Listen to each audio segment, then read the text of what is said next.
is happening, everybody? I'm Larry Roberts. And I'm Sara Losi, and this is Branded, your comprehensive guide to creative branding. And on this awesome episode of the podcast, I'm a little fired up, but I'm also excited because we have an amazing guest with us today. Kristin Chadwick is also a podcast producer, podcast manager, and I think her website says she is your biggest champion. And she's here to join us today to talk about all things podcasting and branding and personal branding and content creation. And we're just going to have a really, really good time. So Kristin, welcome to the show. Thank you. Thank you, Lara and Sarah. Lara. I just said Lara. Lara and Sari. Lara and Sari. Lara and Sari. These are celebrity couple names. Yes, exactly. So, hello, Larry and Sara. It's so fun to be with you guys again and a pleasure to be here on Branded. Yeah, we're happy to have you. This is a fun little reunion. A couple months ago, we sat on a panel together at eWomen Network Speakonomics, and that was a great way for us to get to know you and find out more about what you do. And we thought you had a lot of really great insights on finding your topic and the different seasons of your life and what you talk about during them. So it was really interesting to hear. Thank you. Yeah, it was fun to get to know you guys in real life because, you know, that's how it rolls in podcasting where you're like, oh, you are a real human being. Oh, I haven't met so many of my friends. Right. It's insane. You know, it's funny because I've been a video game addict basically my whole life, but primarily a World of Warcraft addict for the last 20 years. And we lost our audience. But I have so many friends from that game because you play with, you know, it's a massive multiplayer online game and you play with other real human beings. And for years and years, so many of my quote unquote friends were just people in the game. And then I eventually got to meet quite a few of them IRL, as we call it in the gaming world, or in real life. And that just added a whole nother element to the relationship. And I found that in the podcast space, very similar. Mm-hmm. You know, we get to hang out online and we do podcasts together. And on these podcasts, we always talk about authenticity, but let's be honest, we still put on our podcast voice and we probably still put on our podcast cadence when we're having these conversations so that when we do meet in real life, we go, oh yeah, there's a little humanity in there. See, I used to use a podcast voice or I don't know what voice it was, and you yelled at me for it, so I stopped. Sara, you have the most natural flow in the podcast realm. You just show up as you, and I love it. It's so real. I know. I'm so jealous because I try, and I still have to talk like this. I still have to be an announcer and still have to really put inflection on every word. I just want to talk, man. Why can't I just hang out and have a conversation? Yes, so good. And that was like one of my very first lessons in working with a more celebrity host together as their producer was learning how to make it more natural versus the podcast voice or broadcast voice. And anytime that anybody started talking into that realm of, well, hello, welcome. It was like, nope, start over. I think it was PodFest like 2 years ago. Larry and I were there together and we were like hiding for a few minutes from the crowds because we just needed a minute. And he took off his hat and his whole demeanor changed and his voice changed, like the way he spoke changed. And I just stared at him because I'm like, you literally just removed the persona. You just took off the red hat guy. It was so insane. And then it was like, all right, time to go back downstairs. And it goes back on and I'm the red hat guy again. It was so funny to see. It's not inauthentic necessarily to have those different personas because it's just the pieces of our personality that come out in different environments. Mm-hmm. But it is really funny to see actively how they switch. Yeah, it's super hard today too because well, of course I have to say this. I just came back from ABC here in Dallas, and I think it's my fourth appearance on there the Good Morning Texas show, and it's funny because even seasoned professionals like Jane McGarry, she's been on Good Morning Texas for quite some time, and she still has that delivery voice when we're there in front of the camera. But off to the side, she's just Jane McGarry. She's just having a conversation. We were chatting it up this morning. But as soon as we step in front of that camera, It's a totally different persona and a totally different presentation. It's super polished, backs are rigid, and we're delivering with a certain pronounced cadence. And I still fall into that cadence when I get in front of this camera right here, even though, I mean, it's in my home studio. Yeah, I think it's necessary in some environments like like television news, like it's expected, and you almost have to have that level of like professional demeanor. But podcasting is different. Podcasting is supposed to be just natural and authentic. Honestly, I would be interested to see some of those like TV personalities go behind a podcast and see if they put on, like you, Kristen, you were just saying that they did put on that persona and you had to try to get them out of it. Like, I feel like all of them are going to do that because it's so ingrained in them. I would be curious too if the broadcast world, as far as like TV, if they could learn a thing or two of just be yourself. Like, you don't have to read at a certain cadence. Every news anchor has a certain cadence to their presentation of whatever the news is. And I'm curious if that would switch things a little bit in the news world. I mean, this is totally on a different playing field of our topic, but I am curious if that would like open up a new avenue of appreciating news from a personal level versus like a rigid, I'm just somebody who is a vessel for what the news is telling me to say right now. I feel like that's tied to like with journalism and like PR. Like I've had to write press releases. I worked in PR for a while, and you cannot make a press release sound fun. You're not allowed to. It has to be very rigid. It is just, this is the information. You can't have any emotion, any opinion. You can't make it sound like you think this is a good thing, like nothing. It's just, this is the information, because journalism has to be objective. So there can't be any opinion in it. So I feel like maybe that broadcast, that's why you see that a little bit more. Because then if you look at the quote unquote news shows that aren't journalism, things like the Colbert Report, the Daily Show, or like entertainment news, and they are actively not journalists because they are very subjective. Yeah. But they're still delivering news, but they're able to do it as themselves. And I feel like that journalism piece is probably kind of that trigger. Sorry, I just went deep into my PR hole. I was ready. But it's awesome, you know, and it makes you wonder if we did see that in that arena, if maybe some of the confidence would be reinstilled with the news, because in today's era, very rarely do we see people consuming the news like we grew up. You know, like you can bet at 5:30 in the evening, Dad's going to turn on the news, and that's the news source. But that's not the case anymore. We get our news from all over the place, and it's delivered in a variety of different formats, and it's delivered with an alternate cadence, like Sara was alluding to there. So I'm wondering if we saw more of that relaxed conversation, that more natural flow and conversational delivery of the news, if they wouldn't gain back some of the public trust. Yeah, I feel like it's probably why people have switched over to things like podcasts and The Daily Show and things that are more entertaining, just because they are authentic, and authenticity builds trust. It's like we are missing the heart of like humanity in news, which actually does tie into what we were going to talk about, which was connecting to the heart of your listener. And I think as we talk about the news piece, journalism versus podcasting or any other more personal narrative news, what the missing link is heart. Like, it is very robotic, objective. Like, you take out the humanness in it of like, oh, I should be reading this grieving as I talk about somebody was murdered downtown, or concern about children, or, you know, it's just robotic. And so I think that's exactly the power of podcasting, and having that organic humanness is so powerful. Yeah, having that high level EQ, you know, that's what I was talking about this morning on ABC. I'll plug that again. But that's what I was talking about, is how do we AI proof our children?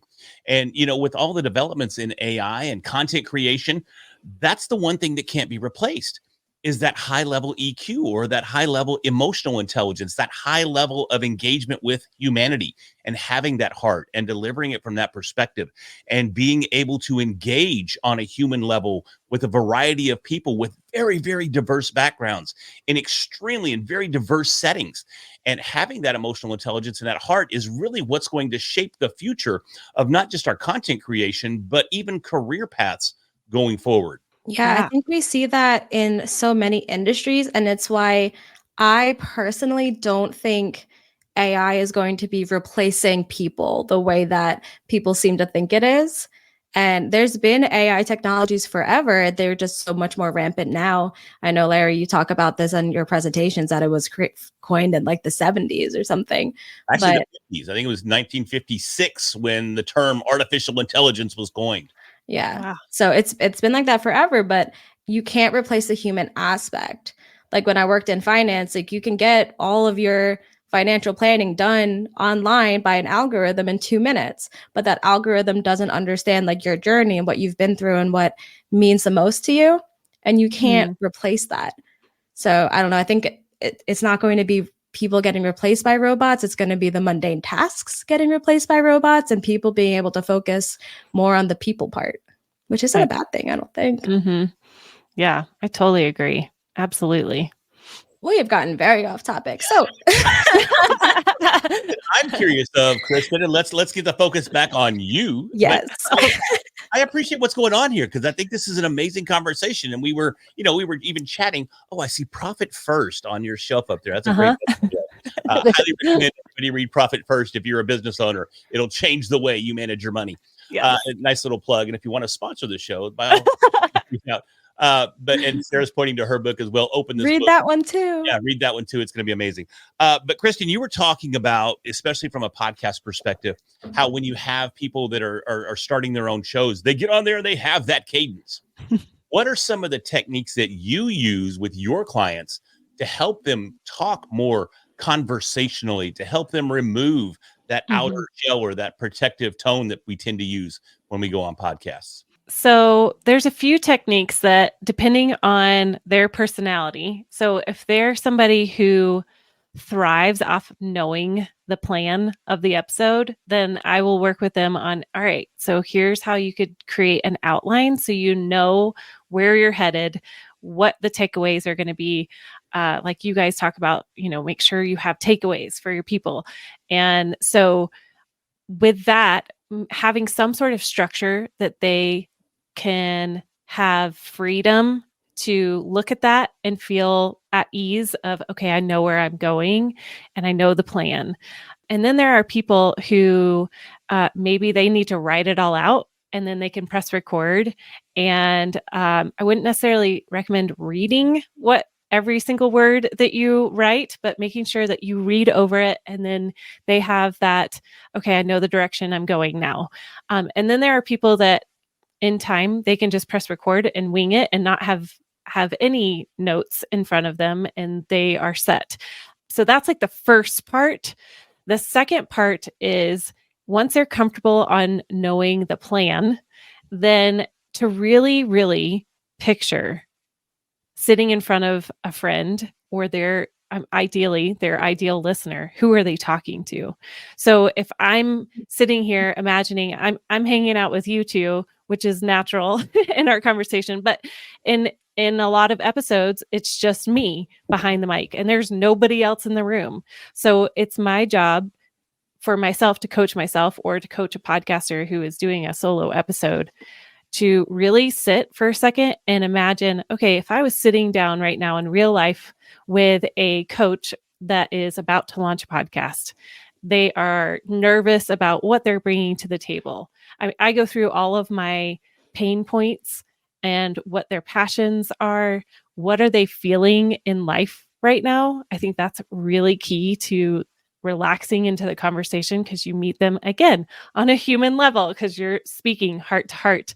So really just having that point of reference of, okay, let's sit down.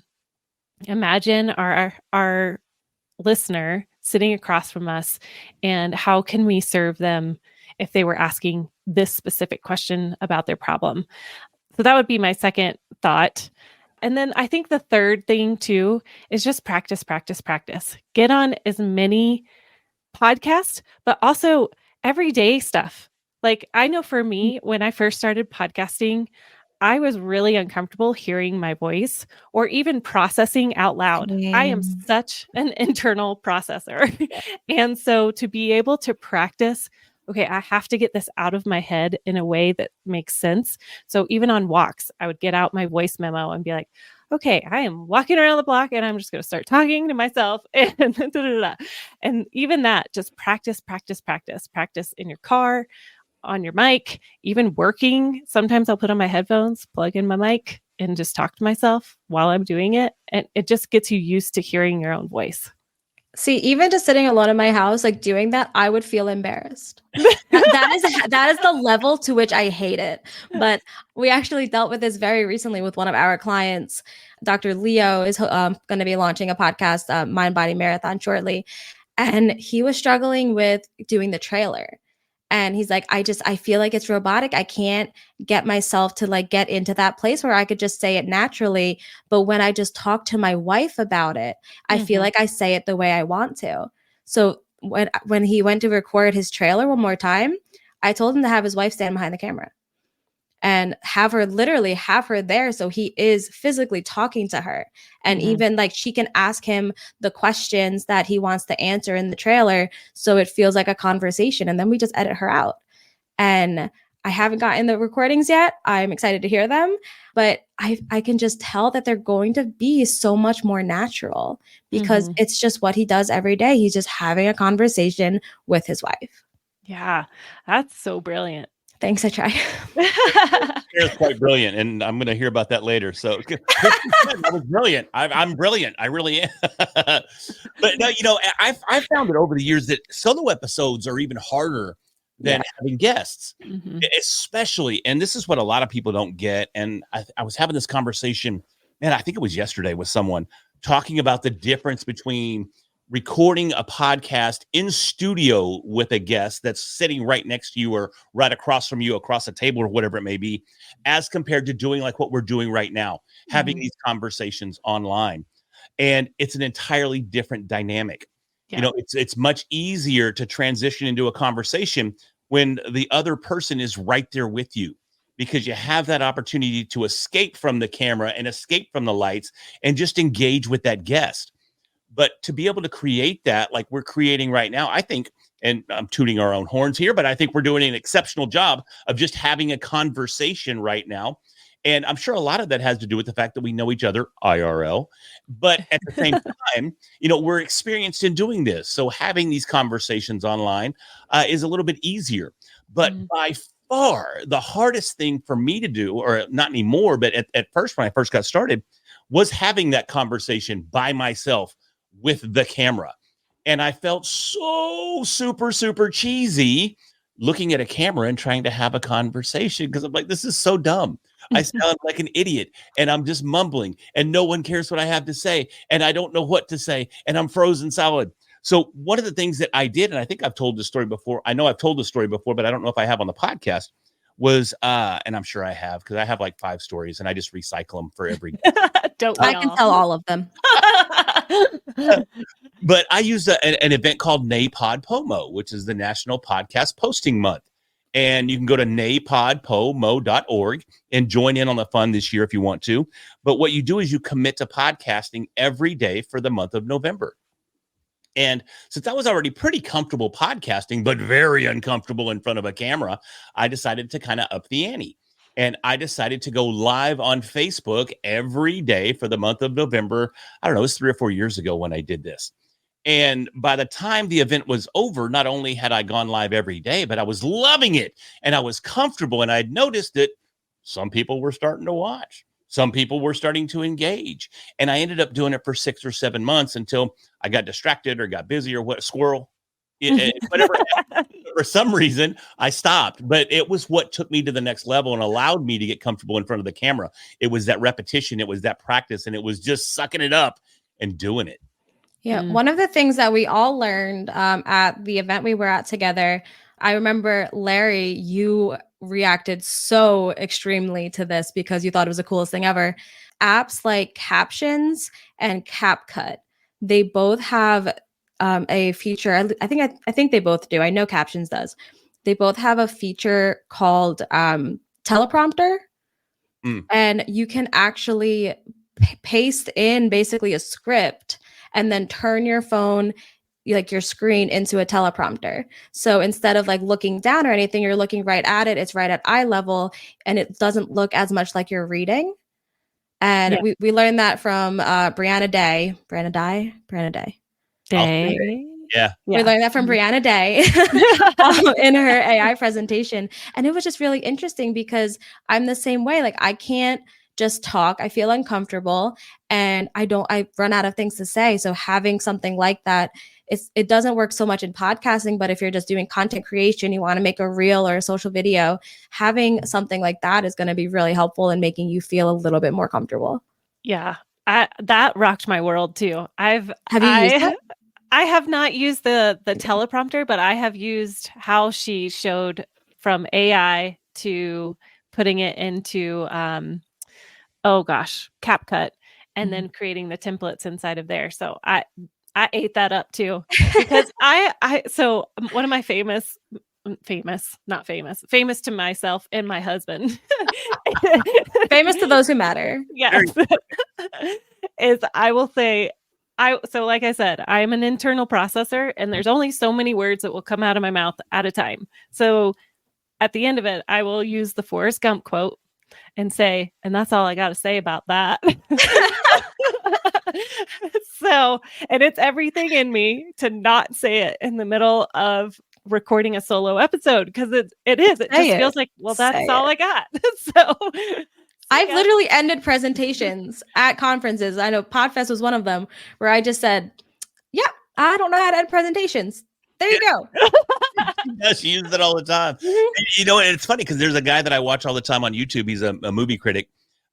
His channel's called The Critical Drinker because he's Irish and he drinks while he does these. At the end of every video, he goes, "That's all I've got for now. Go away now."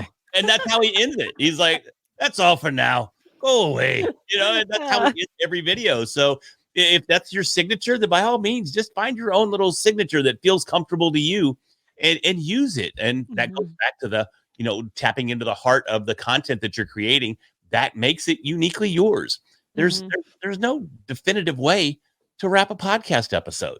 I love that encouragement to just speak it out loud. Do it. The first time you do, send me it. I want to see it. Okay. It's just I feel like I can just see you just smiling to yourself while you say it, because it just feels so natural and so you, and it's gonna be great. But while we're here though, let's touch on a little bit, because we mentioned this a few times. It's like getting to the heart of it and knowing what you really want to talk about in the seasons of your life. Go a little bit into that so we can make sure that listeners really get to understand what it is that you're passionate about. Yeah. So the backstory is my first podcast was called Holistic Hearts, which it really was an all-encompassing of my life and my faith, my fitness, my nutrition and family and marriage. And one of those broad stroke podcasts where I don't recommend at this point. Kind of like readily random. Yeah. What was that about? But there was actually a lesson in that, is that I really think when we bring our whole hearts into our podcast, no matter how niched it can be, it really does make a difference. So in my coaching of podcasting is I really try to figure out what is the heartbeat of my podcasters and what is the heartbeat of the people that are going to be listening and impacted by what they share. So I'm all about what is the story that you bring to the table. And that could go for anybody who is a coach, author, a ministry leader, a leader in the workplace. Like, you have a story. So we need to unpack that and make sure that we're bringing that into the conversation of your podcast, because people connect people people's stories connect each other to each other's heart, and that's where change can happen. And so that's really where the heart is in my own story of saying, okay, well, yes, I can talk about my faith, but part of my faith was the impact on my family and how that turned it. Like, I had to make sure I fought for my body and I fought for my mind, and I encouraged my kids to do the same. And so there's always like a through line through it all. Like we bring our whole selves into whatever we're doing. And so that's the heart of basically my content coaching to anybody who is podcasting is, okay, what's that through line? What are those values and the passions that you're bringing in your story? I love that. And I think this is why you and I really connected when we met in Colorado, because most of what you just said is the premise of my book.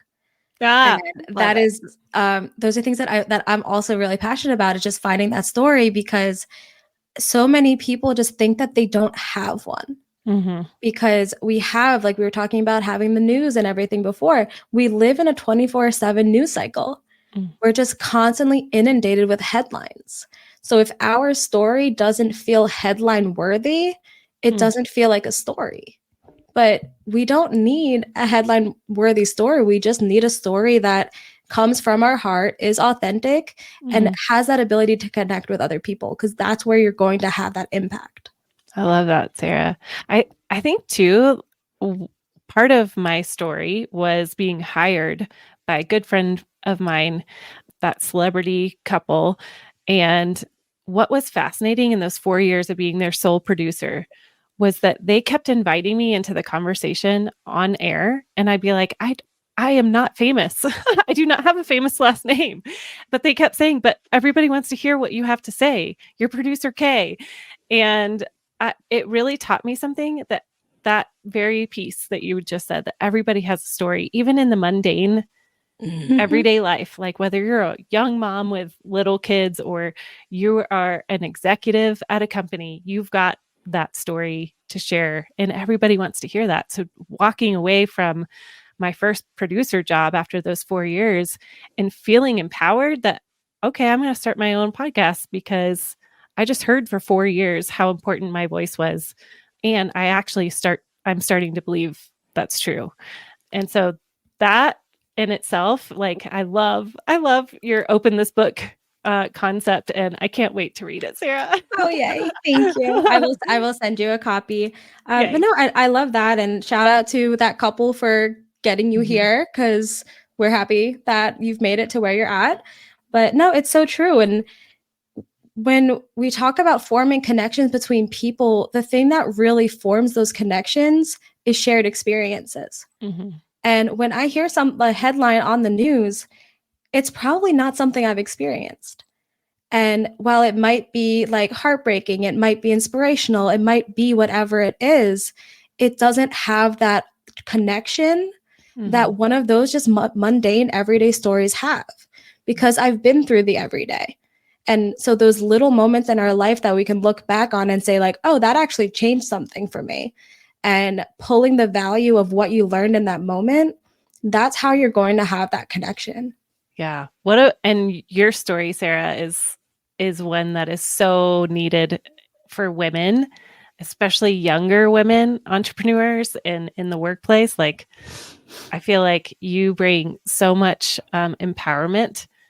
Like, I don't know. I just think there's so much power in your story that's going to break open an area that a lot of people, especially young women who are successful, need to hear, because you were like, yeah, peace out. I I am successful and I'm out. No matter how old I am, Lisa. Yeah. Lisa's going to show up on every episode. We have got to throw her under the bus every chance we get. I love it. This is great. You made it into my book, Lisa. But no, I appreciate you saying that. And it's one of those things that, like, what you were saying before is your experience with imposter syndrome, basically. And we all feel that. And I mean, of course, as someone my age, I feel it every single day. And I worked in finance, which is very male dominant and very older. So of course I felt it in that situation. But the way that I wrote my book, and it was a very conscious decision to do it this way, but it's borderline memoir. Because if I'm teaching you that your story matters and how to tell your story, I have to do it with my own stories. So getting past the imposter syndrome of, okay, it's one thing to write a book, but you really think people care about your life? And I really had to get past that, because maybe you don't care about my life, but there are moments in my life that I could teach you something from. So having to focus on that instead of just the, hey, I'm going to write a memoir at 28. Like it was a really hard mental switch. Yeah. Hey, Well, I have imposter syndrome too. Larry, sorry, we're not throwing men under the bus. It has nothing to do with men. I feel like imposter syndrome is one of those few shared experiences that everybody has. Absolutely. Like you can be a CEO, you can be like a student, you can be the president. Like everybody is going to have that moment of, I do not belong here and I don't deserve to be where I am. And it's just, I think the most shocking thing there though, Sarah, is we always set these goals and we go, if I make it here, oh, I'll fit in, I'll be there. Oh, nope, if I make it here, I'll be the cat dad. Oh, nope. If I make it here, and it never changes. Yeah. You know, you just started taking BJJ or Brazilian Jiu-Jitsu, right? So you're a white belt right now. And you've probably had the thought that, well, once I'm a black belt, I'll be able to whoop everybody. But as someone I don't have any thought that I will ever be a black belt. But as someone that's been a black belt for over 2 decades in multiple martial arts systems, even when you hit that level, you still have that imposter syndrome. You go, oh, I might be a black belt, but I'm not that black belt, or I'm not that level, or I'm not this. And it's the same thing. I just went to Phoenix to a massive mastermind conference. And everybody there, not just in my personal opinion, it just factual, are light years beyond any success that I've experienced. So as I sat there at that conference, I'm like, man, I don't belong here. And I still give kudos to this one gentleman. We were going off on an excursion because this event has excursions every night. So we were all loading up on the bus to go to an excursion. And I was sitting in the back of the bus because that's where all the party kids sit, right? So he comes to the back of the bus, goes, Larry, come here.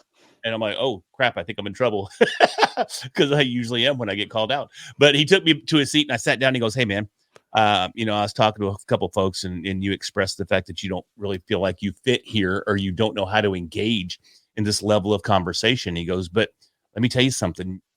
You wouldn't be here if you didn't. You would have never been invited to participate in this event for the 3rd time if you didn't fit here, if you didn't bring some value to the table. So stop those limiting beliefs, get rid of that imposter syndrome, and understand this is an opportunity for growth.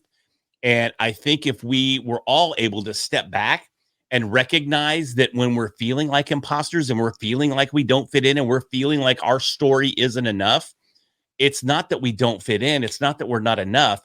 It's that it's an opportunity for growth. I'm glad it resonated when he said it, because I've been saying that for months. And you don't listen when I say but you're a girl. So I need comes from a man voice. You're 28 for Christ's sake. What do I know? Oh, things are getting heated. They usually do. But no, seriously, it's a perfect opportunity for us to recognize that and take hold of it and continue that growth. For anyone else, I mean, us three, obviously, but anyone else that does deal with that imposter syndrome regularly, there's a book called The Middle Finger Project. And I think it's by Ash Alberge or something. I don't really know how to say her name, but The Middle Finger Project is an amazing book that really focuses on how to break out of that imposter syndrome and quote unquote live the fuckwithable life that you deserve. We might have to bleep that. But episode, random book recommendation. If you haven't read it, go check it out. And she does not sponsor us, though she's welcome to. Yeah, I think that's so powerful. I just think there's so many opportunities of like breaking through the next imposter syndrome over and over again, like from the very beginning of saying yes to a podcast and getting comfortable with the mic. And then the next level is like you, Larry, when you sat down, you're like, well, now I'm going to do video. And then the next level is getting comfortable with that of, wow, I feel like an imposter showing up on screen and sharing whatever. And then the next level is speaking on stages and then writing a book. And all of those are opportunities for us to grow and really sink into that identity of who we're called to be in this world. Yeah. Well, Kristen, this has been an amazing conversation. We've covered a wide variety of topics. Some topics we didn't intend to cover, but I think there's a lot of value here, and hopefully our audience found some value in it as well. Would you let everybody know where they can find you and reach out and make a connection? Absolutely. Yeah. So you can find my podcast about podcasting, podcast coaching for kingdom entrepreneurs. And we're going to have some amazing episodes coming up. So be sure to tune in there. And I'd just love to chat with you. Reach out to me on social media. Instagram is probably my favorite. So at Kristin Fields Chadwick, and just send me a message. Tell me that you heard the show. What did you take away from our squirrel conversation? and yeah, just say hello. I'd love to meet you. That's awesome. Awesome. Thank you so very much. Hey, everybody, if you did find some value, and I know you did find some value in this episode, do us a favor, hit that subscribe button so we can continue to bring you this amazing content each and every week. And with that, I'm Larry Roberts. I'm Sara. We'll talk to you next week.